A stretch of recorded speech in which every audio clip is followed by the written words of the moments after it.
మల్లికాక్షని చంద్రకాంతి ద్వారం ఎందుకు తెరిచింది? అది సాధారణ ద్వారం కాదు బుజ్జులు, అది దేవతల లోకానికే వెళ్ళే మార్గం. అక్కడ ఎవరు ఉంటారమ్మా? నిజం వెతికే వాళ్ళకు మాత్రమే కనిపించే లోకం అది. రండి చిన్నారులు, ఈరోజు చూద్దాం చంద్రకాంతి ద్వారం తెరుచుకున్న రహస్యం. రాత్రి ఆకాశం నీలంగా మెరిసిపోతుంది.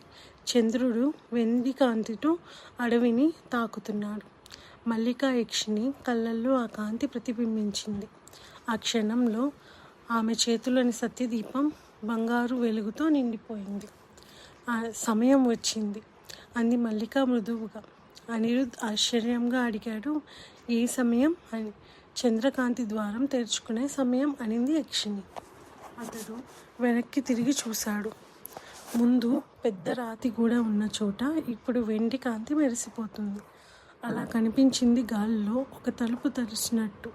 దాని వద్ద ఒక స్వరం వినిపించింది, నిజం వెతికిన వారి లోపలికి రాగలరు అని. అనిరుద్ అడుగు ముందుకు వేశాడు, కానీ మల్లిక అతని చేయి పట్టుకుంది. అది సత్య పరీక్ష ద్వారం అనిరుద్. లోపలికి వెళ్ళాలంటే నీ మనసులో ఎలాంటి అబద్ధం ఉండకూడదు అనింది యక్షిని. అతను లోతుగా ఊపిరి తీసుకున్నాడు, కళ్ళు మూసుకున్నాడు. ద్వారం ముందు వెలుగు మెరిపింది. ఒక్కసారిగా ఆ కాంతి ఇద్దరినీ ముంచేసింది. లోపలికి అడుగు పెట్టగానే ప్రపంచం మారిపోయింది. చుట్టూ వెండి మబ్బులు, మధ్యలో ఒక ప్రకాశించే పూల తోట. మల్లిక చెప్పింది, ఇది సత్యలోకం. ఇక్కడ మనసు దాచిన రహస్యాలు కూడా బయటపడతాయి. అప్పుడు పూల మధ్యలో ఒక రూపం కదిలింది.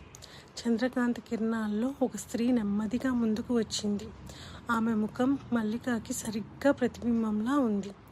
అనిరుద్ ఆశ్చర్యపోయాడు. ఇది నువ్వేనా అని అడిగాడు.